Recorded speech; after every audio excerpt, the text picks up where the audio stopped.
And you remember the response. You remember the response of Dido. She just turns away. She won't speak to him. She's there with her former husband, and she simply turns and walks away. Oh, there have been what a commentaries. What the silence of Dido. The same. That's also happens in Homer. In Homer. It's only it's not the same. That's what's his name? Ajax. Is it? No. It's who is it that turns? Somebody else turns away in silence. It's a man, isn't it? It's a man. It's a man. I think it's I think it's Diomedes or Diomedes. I think it's Diomedes. Yeah, Diomedes won't. He just refuses to say anything at all to Homer. He just walks. He just turns away in silence, and it's very moving. Very moving, but it's not the same. Nothing like this. We say that Virgil took everything that he wrote from Homer, and yet in a way it's all different. It's totally different, and that's a perfect example of it. The silence of Dido. You may be right about Ajax. I think it's I can't remember which of the heroes it is, but it's somebody he had quarreled with. Oh, gee, the memory, such a terrible thing. But it's not at this moment anyway. It's important, but it's not important at the moment for us to go look it up. But that idea that there's something essentially tearful, not accidental, but something essentially tearful. He says, lacrimae rerum, the tears of things, that is, everything, has about it this essential idea. Even I was reminded of the ending of John Milton's Lycidas, our second greatest English poet. And you're standing here against a very, very great man, but he's not Virgilian. Here, even though he's consciously imitating Virgil. That is, he's writing in this case, John Milton wrote a pastoral poem in imitation of Virgil's eclogues. And yet, his theology, his Protestant theology, leads him to believe that there is an answer. You remember how that ends? I can't recall. A few tears were shed, and then he twitched his mantle blue to fresh pastures new. And, those lines are among the greatest that have ever been written in English, and we often quote them. But gee, that's kind of silly. It's not true. Yeah. And I think many people have said that about that poem. That is, Lycidas is a poem on the death of a friend, and I think almost everyone has said it has everything in it except the elegiac strain. But it's a great poem. It has things in there that some of the greatest things that have ever been written, but it does not really capture the way you feel when somebody dies. And I don't suppose Milton was capable of that. He really thought that Christianity gave you the answer, and once you had the answer, the hell was death. Yeah, well, it's the same thing happens at the end of Paradise Lost. Exactly the same thing. Adam and Eve turn to the new happy ending, to the new world. Really, yes, it's not a tragedy. Hand in hand, they walk their measured way, or something like that. They're a little downcast to be out of Eden, but after all, the world lies before them. A few tears they shed. I think he even says the same thing. I've forgotten that. Yeah, well, they're consoled. That is they're actually consoled by the angel who comes to expel them. What were those lines? A few something or other tears. Yeah, and it's perfunctory tears. I really no, he does actually say that, but I think that is the feeling that you get. Yeah. And it's very beautiful. It's in fact it's deceptive, I think. But the Virgilian thing is very deep in Virgil. I mean in St. Augustine. You remember the famous passage in the Confessions, and we'll bring this up when we get to it. But to anticipate, when his friend dies, he's inconsolable, absolutely inconsolable. He wanders up and down. Augustine does. One of his best friend dies when he's still an adolescent. He's still about 18, something like that, 20. He's at college, and his best friend dies, and he just can't get over it. In fact, he leaves Carthage for that reason, primarily. He says, I couldn't stand living in the places where he had been. I went around the corner and he wasn't there. I went to, as it were, to a cafe and he wasn't there. I can't stand it. And in his retractations later on in life, when he went over his collected works, Augustine marked that passage out and said he thought it was excessive, as it was. Yeah. But I think we have to say that the essential truth is here, that Christ keeps his wounds even in the kingdom of heaven. There's been a great controversy about that in iconography. You remember, I can remember in our lifetime there was a big fight in the church about crucifixes that came out without the wounds of Christ, and some company began turning them out. Some art factory began turning out crucifixes, and they didn't have the stigmata. And the argument was that after all, we could worship the risen Christ. And of course, the theologians immediately said, but the risen Christ has those wounds. In the kingdom of heaven, Christ still has those wounds. That is, and we love them. They're not dismissed; they're transformed. Well, the sorrows of the Blessed Virgin are still, we still are moved by her sorrows. Now we say, well, she got over those. No, we say, she didn't. She didn't. We have, well, now she's of course enjoys perfect bliss. Yeah. It's another one of those difficulties, one of those controversies. It's a mystery. Yeah, it's a great mystery. We say, well, how can we, are we just talking about something in the remote past that we feel sympathy with the Blessed Virgin for her sorrows? And you say, well, but she never got over those sorrows. You can't. They can't be expunged. There is no comfort. They are final comfort. They're transformed. Dante invents the word transhumanized, but they're still there. In fact, when you mention the Virgin Mary, that word lacrimae again appears in the Salve Regina, in this valley of tears. Yeah. There it is. This valley of tears. This our life is a valley of tears. In hoc lacrimarum vale. That's Virgilian. Although, I don't know. The author of the Salve Regina, of course, did know Virgil. I don't think we know who the author is, but some anonymous medieval hymnist, I think. I can't remember whether that's been. Is it Fortunatus or not? I think it's anonymous, but I'm not sure. But anyway, I know Saint Bernard is some of it is attributed to Saint Bernard. The part where we say "O clement, O loving," that's attributed to Saint Bernard. But the rest of it, I think we don't know. But there it is. The author certainly knew Virgil, but he also, of course, knew the Bible, and it's all over the place in the Bible. Yeah. Both the Old Testament and the New. Those tears thing. But in fact, Virgil, wherever, it's hard to find a poem in English, really, that moves you deeply, that doesn't contain this element. It's everywhere. It's absolutely everywhere. It's in all of those poems that talk about the fleeting quality of beauty. Yeah. That is, we were talking about beauty earlier on. Well, that's the whole thing about the episode with Dido. It was beautiful, and Dido was beautiful, but Dido is dead, and her sorrow has not changed. Beauty is sad. Beauty is very, very sad. Beauty is very attractive and appealing, and it has about it a kind of expression of joy. But inside it, there is something just unspeakably joy sad. Is sad. I mean, joy, it brings tears to the eyes. It really does. And when it doesn't, we say, well, it's not joy. It's not joy. It's something else. And I think really the poetic person is anybody who, and here we mean the normal human being, because everybody is a poet. He should be. A person who has been through this stage of his life properly always dismisses that superficial kind of phony jollity.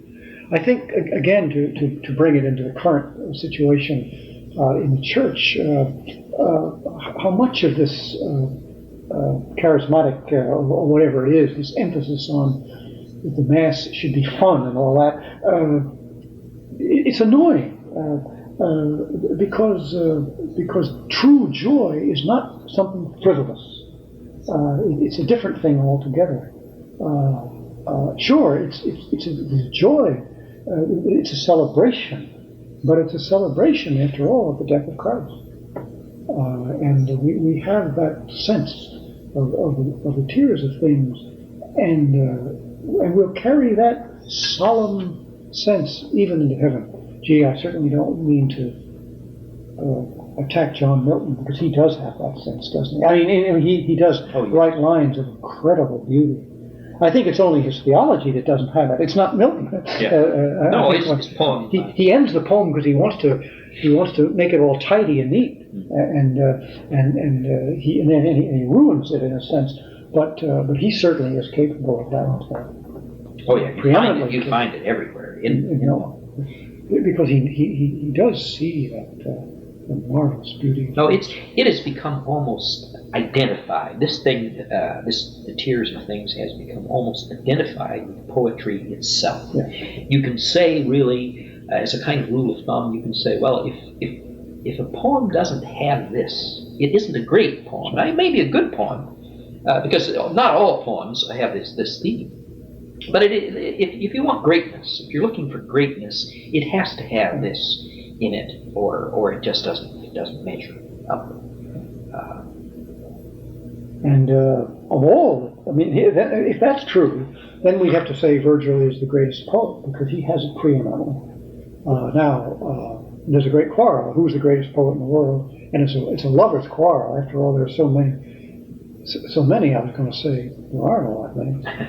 There are 4 or 5 poets that we would say are the greatest poet in the world, and it depends on which one we happen to be reading at the time. You will naturally more immediately love Homer above Virgil. That's true. He's more attractive than Virgil.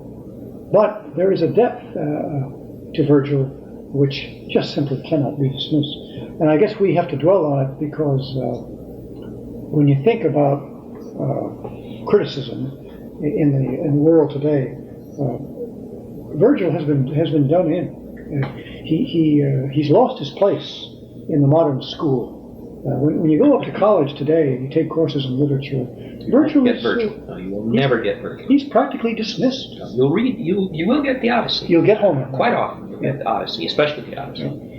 Yeah. But isn't that saying something terrible about the modern world? That is, we have really lost this tremendous achievement. The modern world doesn't like to face the tears of things. Well, we like to say that everything can be taken care of. Everything, there is an answer to everything. One of the things that has been criticized in the Odyssey most often is the ending of the Odyssey. This isn't so true of the Iliad, I don't think, but the end of the Odyssey, he gets home and he kills all of the suitors, and he's reunited with his wife and with his father and with his son, and they all live happily ever after, and it just won't do. It won't do.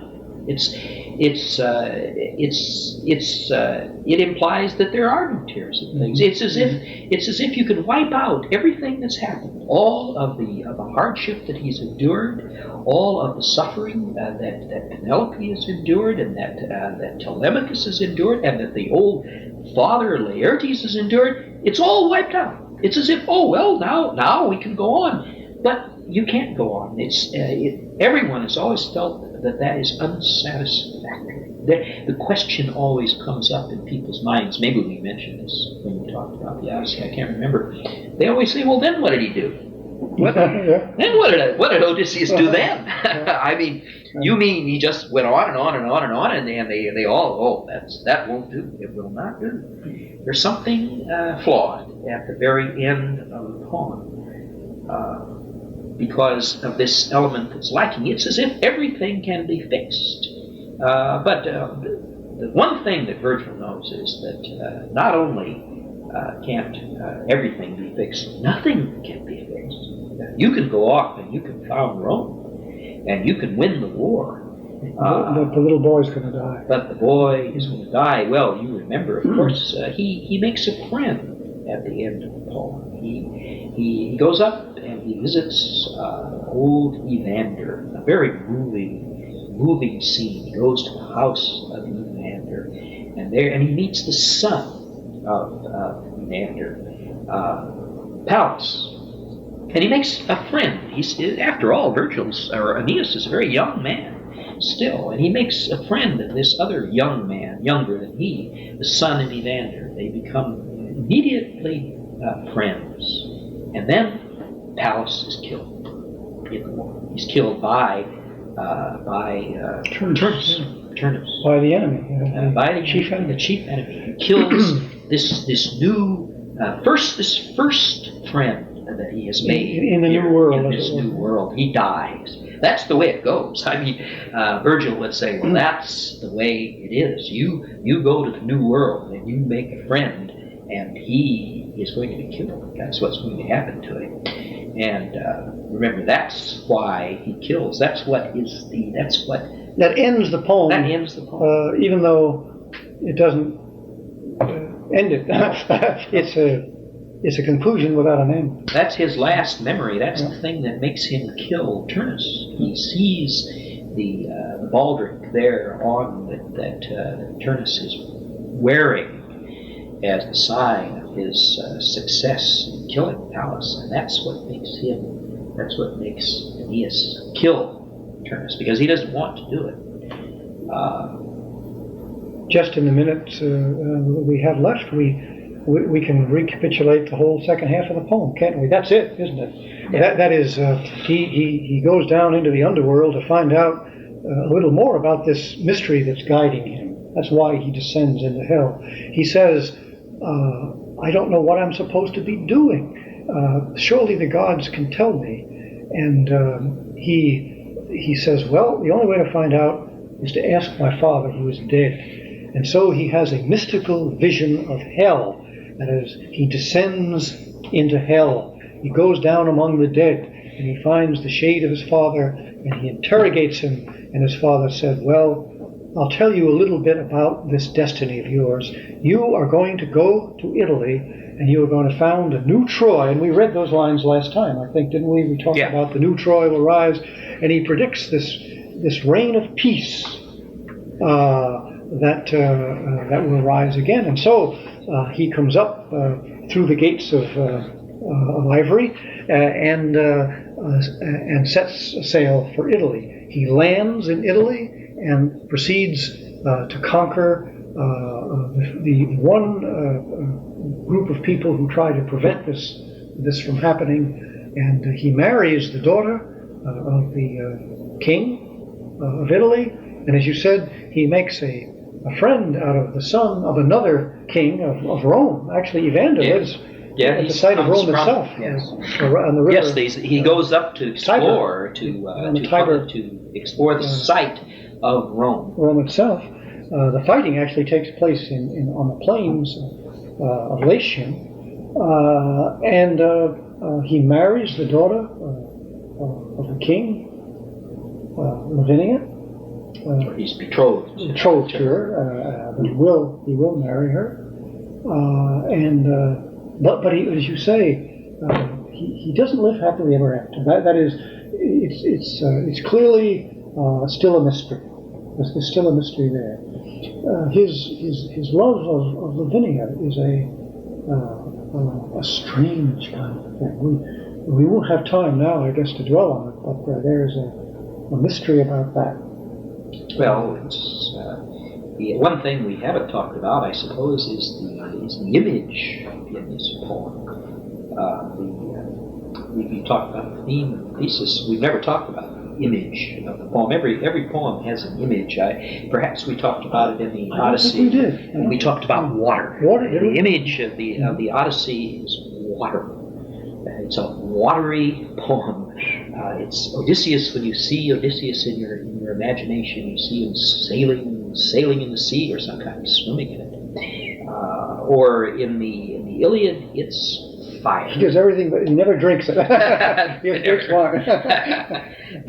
But he certainly, and even his tears are watery tears. Yes, yes. But the Iliad, it's fire.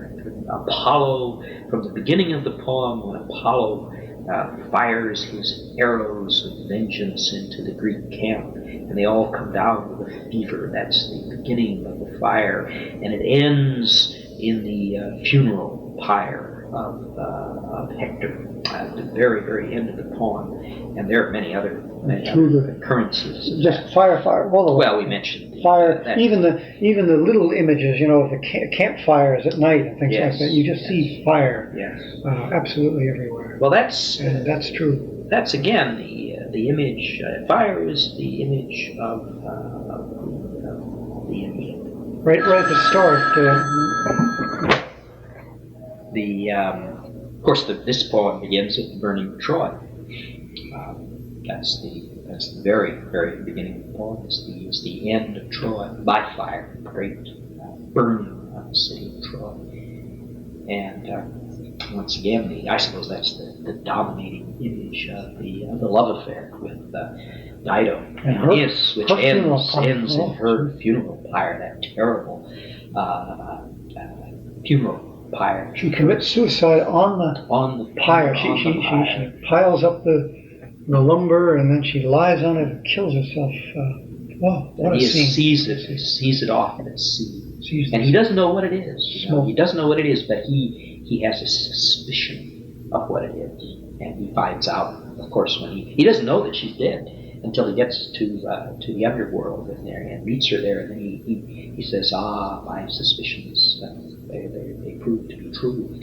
But then his bride to be, the daughter of the king Latinus. There is that remarkable scene where she is performing a sacrifice that involves fire, as sacrifice does, and that's always here in the background, the sacrificial character of fire. The funeral pyre is one of those things, and the sacrifice of animals by burning them is one of those things that you see everywhere in Greek and Roman religion, where Lavinia is offering sacrifice there in the presence of her father Latinus, and suddenly her hair and her garments catch fire. He says, while the maiden Lavinia stands beside her father, feeding the altars with holy fuel, she seemed, oh horror, to catch fire in her long tresses and burn with a flickering flame in all her array. Her queenly hair lit up her jeweled circlet, till enwreathed in smoke and ruddy light, she scattered fire all over the palace. What does that mean? Well, you see, this is all connected with I think she has just heard, she already knows, of course, of the prophecy. The prophecy is that a stranger will come to their shores, and that she will marry this stranger. Now, she has been, in the meantime, a marriage or a betrothal or engagement has been engineered by her mother with Turnus, who's standing in the background. But there is this prophecy there again is that prophetic element of this poem, and it's just been mentioned again before that scene, this prophecy. And of course, he is. Has he landed, or is he? I think he has. He has landed. I don't remember. And she knows, of course, what this prophecy. I think they've heard that a ship has landed. Involves her, and she bursts into flame. It is. Now that's not. You mentioned the image of fire, but let's make sure we understand it's real fire. It's real fire. Yes, it's not. This isn't a poetic image, as they call it. This is a real. Imagine a real girl standing beside an altar, burning a real incense, a real sacrifice of some sort, on the altar, and she herself ignites. I mean, flame comes out of her hair, and yet she doesn't burn. It's very much like the burning bush in Moses. Yes, or like there's another similar incident right at the beginning of the poem again, when Aeneas is describing their flight from Troy, and you remember he's trying to persuade his father to leave the city. His father won't go. Yeah. His father's a stubborn old man. He says, "No, I'll just die right here. I'm not going to leave." And at that moment, there is a flame that emerges from the head, or settles on the head of little Iulus. A flame comes out of his head, fire out of his head, and the old man says, "Okay, I'll go." Okay, he said, if we're going to have that kind of thing, well, I can see that I'm supposed to go. There is some divine element involved in here. This fire, you see, the fire, of course, has consumed Troy, or is consuming Troy. They're in the midst of those consuming flames, but there is a flame that doesn't consume too. There's a kind of creative fire as well as a destructive fire in this poem, and that's the kind of fire that we're talking about. It's fire. We always simply associate fire with destruction, but it isn't always destructive. It's a cleansing or purifying fire. That's involved in the idea. Remember Moses is traveling across the desert, and he sees this bush on fire, and he would have gone on his way because fires start in deserts, or on the mountains, lightning, thing. But what gets him is that the thing is not consumed. That's what makes him curious. He says, I want to go over there and see not why the bush is burning, but why it isn't burned up. That's what leads him over there. And that is, of course, the miracle. But we have to stop and ask this question: is this not true? And we get into that whole question. It would be someday a good idea for anybody listening to these tapes to read a book of John Ruskin's. Do you remember the Queen of the Air? Yes. Which is about Homer. Yes. But he discusses this whole question of the image, that is, of real images, not metaphorical, mental, purely mental images, but things that really happen in the world and yet contain some sort of other meaning. And he has, I hope that's the book that has that passage in there about the fire, isn't it? So Ruskin wrote so much that he's a type very much like St. Augustine. He doesn't write systematically. Systematic. And it's very hard to remember, where you read things in it. That's a very great book. That but the Queen of the Air. Well, it's a good book to read anyway. That's Athena. Athena is the Queen of the Air. Yeah, of course. But I'm not sure now that the particular passage that I'm trying to think of is in that book. But Ruskin talks about fire in the Iliad. And how it lights on Achilles. I don't think we mentioned that. Yeah, we did mention it. Did we? Once, maybe later. Yeah. When you were talking. But it's a marvelous passage, and it would sort of illuminate your understanding of this whole question. We just cannot digress forever on these tapes, and as much as we'd like to, and talk about absolutely everything. But I think we just have to put it aside in a kind of a footnote here and say, there is a tremendous subject for your consideration, and that is the question of real images. That is, things that are as real as trees and grass and sky, and yet at the same time they contain they bear a supernatural significance.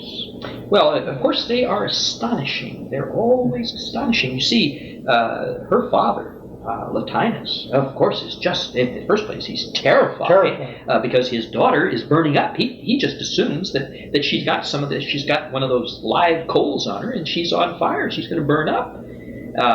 So he's terrified, and then of course he sees, as Moses does, he sees that, well, she is not burning up, though, and he's astonished. This surpasses any kind of natural occurrence, but it doesn't mean that it's in some ways unreal. it's worse. I mean, he starts with horror because he thinks she's going to burn up, but then it becomes a supernatural terror almost. Yes. Then he knows that somehow the gods are involved in this. There is some supernatural agency involved, as there is so often in fire. I must say, the tongues of the fire descending on the apostles, and the how easy it is to talk about that, and not realize what that must have been. Tongues of flame descended on their heads. Yes, very much as it does here in Virgil. Yes. Must have been, again, terrifying. Yeah. First of all, because of fire, the terror that fire instills in us, but then the realization that you are in the presence of the Holy Spirit, the divine fire, which is, we say, the fire of love. And that of course, has something to do with Lavinia. And as we started out, the fire of love is even more dangerous than the fire of destruction. How many metaphors have been made about the fire of love? But it's a real fire. It's the same fire. It just has a different direction. Talk about the fire of blood. The blood is a real fire. I mean, there is. That's what keeps us alive. That heat of the blood. It's oxygenating. I mean, it's literally it's burning. Slow fire. Burning up. Inside us. And isn't there something? The other day I was remarking on it again, and we've remarked on it many times. Just the other day I was driving downtown past the fire engine, and a green fire engine is a sign of the times. Yes, it really is a sign of the times. By the Greenpeace people. Somebody is trying to absolutely destroy all reason, all it's like sense. Yeah. Fire hydrants with funny faces on them. They're not red fire hydrants anymore. Yellow fire. Red means stop. I suppose they're going to reverse the traffic lights one of these days. Yeah. The idea that a fire engine should be any color other than red is just an affront to reality. They say that's just a stereotype. You say blood is just a stereotype too. And fire. Well, we do have to go back to some of the things we said, I guess, right on the first day. That when we get into a subject like this, we have to go back to the beginning again. Virgil is a very highly cultivated and civilized poet. He's really very difficult poet. You need a commentary in a way with Virgil. You have to have somebody, as it were, point these things out. But the most important thing that a commentator can point out is that in order to have that highly cultivated poet, you have to have the other experience first. You can't have Virgil without Homer. And you can't have these images with these mysterious meanings unless you've also had the experience of fire itself. And I guess maybe even before you read Ruskin, maybe the best thing you could do is the next time the fire bell rings, you say, "For whom the bell tolls," and go to the fire and watch it. Just take a look at a house burning down. If you've never done that, wow, that is something to see.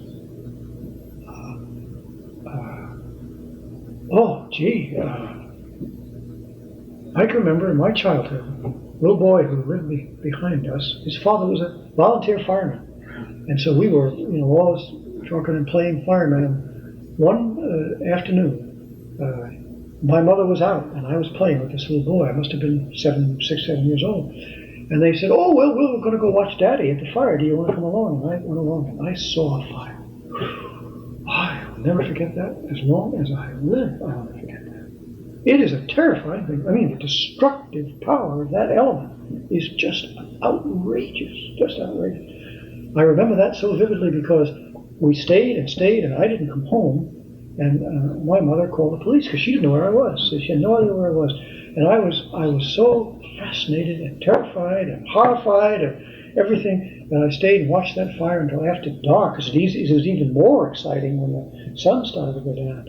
And finally they found me, and I guess I was punished and put on bread and water for 30 days after that. I mean, that's a terrible thing for a little boy to do, not to come home for supper. They were frantic. They didn't know where I was. But they weren't as frantic as I was. And if you've never done that in your life, it isn't too late, I would say. No, we live in a very incendiary world. Really. Not too hard to find, is it? No, it isn't. That's right. That's right. I'm afraid, though, although we live in an incendiary world, in some ways we live in an insulated world. Yes, it's very insulated. We see it on TV, and we don't believe it. Yes. It's all on television. I don't know. No, we don't have the experience. I wonder how many little children today do go see fires, whether they don't have ways of sealing off the streets now, so you can't get there. I think so. Or blood. You were mentioning blood. I mean, have you ever seen blood? I mean, wow. Well, it's someone has pointed out there are two kinds of blood. There's the blood that you get in test tubes. You know, when you go down to have your blood, you donate your blood or something like that, or you get a blood test and they put it in a little tube. It's depersonalized. It's science. It's a chemical. It's made into a chemical. You have no feeling. You're not attached to it. It isn't your blood. It isn't real blood in some way. It's not like even cutting your finger. You know, you cut your finger and you see your own blood, or to see anybody injured and see the sight of blood. It's the most terrifying thing that there is. We talked about it when we talked about tragedy. Mm-hmm. The presence of blood in tragedy. They know. Those poets know. They know what is the most horrifying thing. We say you spill blood. You could meditate on that word, spill. I mean, what a word that is. You don't spill blood when you go to the doctor. No, he takes a specimen or a sample. But gee, to spill. To bleed, yes, to bleed. That is, again, the reality, the basic elemental reality. A fire is an element, and blood is a kind of fire. And, the element of air, the element of water, the element of earth. Those are benign. As we think of air, earth, and water, those are benign elements. Water is very dangerous, It has that threatening element about it, but it has so many blessings are associated with water. But fire is the terrifying element. The fire in the sky. I never heard of anybody getting a sleep record of fire. You get sleep records of water, that sound of waves and the rushing of, the rustling of water. How we like to hear the rain pattering. Pitter-patter. But then there's the lightning too, out there, and that is a fire beyond our comprehension. Fire. But it may very well be that when we do go back to the elements, I won't say basics, because that's another word altogether. That's a base idea. But to go back to the element things, we don't really know any of them, do we? That is, we don't know much about Earth anymore either. We really don't have the experience of Earth. The farmer used to know about Earth. I'm not so sure the modern farmer does. He sits in a cab of a tractor, an air-conditioned thing, and travels over the top of things. He doesn't work. He doesn't travail in the soil. Again, an old-fashioned funeral where they shovel the earth onto the coffin. There's something so final about that. They don't do that anymore. You go to the funeral and it's all covered up with their little elevators. Last time I You don't see any earth. You don't earth. see any earth around there. No. That's all concealed, very, very carefully concealed. But again, those who have experience, especially of Europe, in some parts of Europe, the old funerals do still prevail. In the United States, they're just about gone, I think. But some of our listeners may have experience of this, and then you know what Earth is. Then you really know what it is. Now, I've never seen a real burial. I remember an old priest telling. Do you remember telling us about the burial that he witnessed of the? Is it the Trappists who were buried without a coffin? Mm-hmm. They just sew them up in their habit and put them right into the ground. And he said, boy, the sight of the earth going right down on the body. He said that was overwhelming, even more than I've only seen the coffin. I've seen the old-fashioned burial where the gravedigger takes a shovel, a spade. Oh, there's something. Does that come from cards? There's something about a spade which is more final even than a shovel. The spade word has about it a kind of finality, and they just take that earth and it thunders down on the coffin. I've actually seen that, but I've never seen it go down on the body itself. And then you know what earth dust to dust means. Right. You really know what that phrase means. And we, you and I, of course, together had this terrible experience of a drowning. That our dear friends who drowned. Boy, you never know what the element of water is, I suppose, until you do see it, and it's.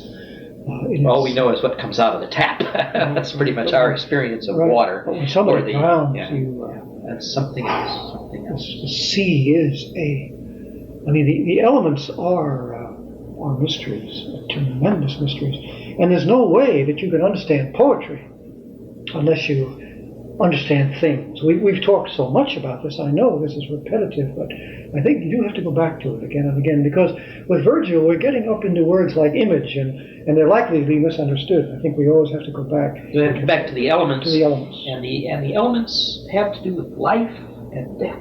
Life and death. Every one of them is involved. I mean, the air is essential to life, and without it, the breath of air. It's essential to life.